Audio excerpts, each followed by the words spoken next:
ကဘာကျော်နီးပညာကုမ္ပဏီ IBM ကလက်သေးခွန်လောက်ပဲရှိတဲ့ကွန်ပျူတာချစ်ပြားလေးပေါ်မှာအချက်အလက်တွေကိုအရင်ကထက်ပိုမိုမြန်ဆန်စွာလှုပ်ဆောင်ပေးနိုင်မဲ့သမိုင်းဝင်နီးပညာသစ်တစ်ခုကိုတရားဝင်မိတ်ဆက်လိုက်ပါတယ်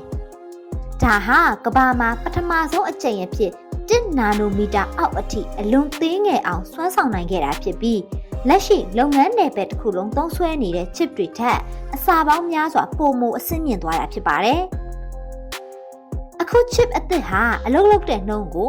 90%အထိပိုမိုမြန်ဆန်လာစေမဲ့အပြင်လျှက်စစ်ပါဝါစားတာကိုလည်း80%အထိရှော့ချပေးနိုင်မှာဖြစ်ပါတယ်။ဒါကြောင့်ဖုန်းတွေကွန်ပျူတာတွေမှာဘက်ထရီအသုံးခံမှုဟာတိတိတတ်တာပိုကောင်းလာမှာဖြစ်ပါတယ်။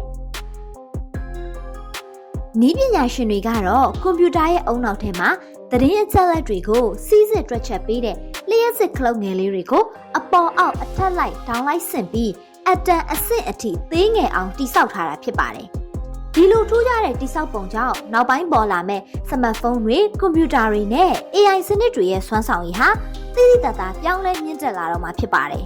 ။ဒီနည်းပညာဟာလက်ရှိစမ်းသပ်မှုအဆင့်ကိုအောင်မြင်စွာဖြတ်ကျော်ထားနိုင်ပြီဖြစ်ပြီး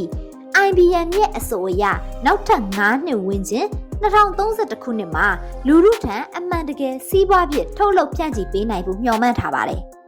ဒါကြောင့်နောက်ပိုင်းမှာအခုထက်ပိုမိုစွမ်းဆောင်ရည်မြင့်မားတဲ့စက်ပစ္စည်းတွေကိုလူတိုင်းတွင်တွင်ကျဲကျဲသုံးစွဲလာနိုင်တော့မှာဖြစ်ပါတယ်။ဒီနည်းပညာဟာ data center လို့ခေါ်တဲ့အချက်အလက်ထိန်းသိမ်းရာဌာနကြီးတွေရဲ့လျှက်စစ်ပါဝါအလွန်အမင်းသုံးစွဲနေရတဲ့ပြဿနာကိုထိရောက်စွာဖြေရှင်းပေးနိုင်တဲ့အပြင်အနာဂတ် AI နည်းပညာကိုပါအရှိန်အဟုန်နဲ့ပိုမိုဖွံ့ဖြိုးလာစေမယ်ထင်ပါတယ်။